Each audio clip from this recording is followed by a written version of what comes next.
But Mark, for you, it's personal.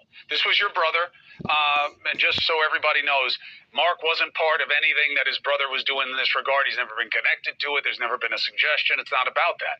But Mark, you do not believe what the administration, the Trump administration, is putting out about your brother now. Why? Well, every time they say something or do something to try to quash the fact that he was most likely murdered, they just put their foot further down their mouth. I mean, for instance, Kash Patel in the congressional hearing, he listed his credentials as a prosecutor and other such things, and he said that it was a suicide. He said, you know a suicide when you see it. That's basically what he said.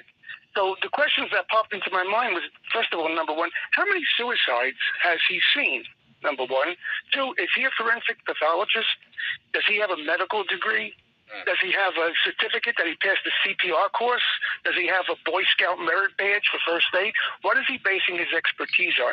Contrast that to Dr. Roman, who was a city pathologist who did the autopsy. She came out of the autopsy and said she couldn't call it a suicide because it looked too much like a homicide. Dr. Michael Bodden, who was there on my behalf, who witnessed the autopsy, also concurred that it looked more like a homicide than a suicide. Now, was Kash Patel in the autopsy room? No. Was Kash Patel in the prison when they found Jeffrey? No, I don't think so. And if he was there, that raises even a bigger question. So every time they say something, I mean, when Kash Patel came out with that statement, I laughed at how stupid it was.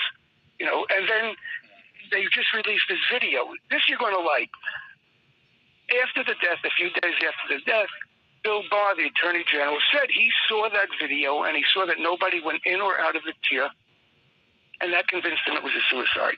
And I heard that and I realized how stupid that was, because no one could get to that door, go in, kill somebody, leave completely undetected. So that's like an asinine concept. So if Jeff was killed, he was either killed by somebody on the tier or when they locked up the tier. So that's one part of it.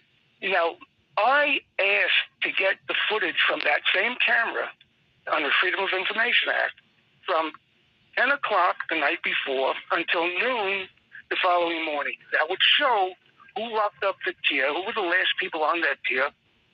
And in the morning, it would show, Michael Thomas going in the guard and finding the body, and it would show what the situation was when they removed the body from the tier.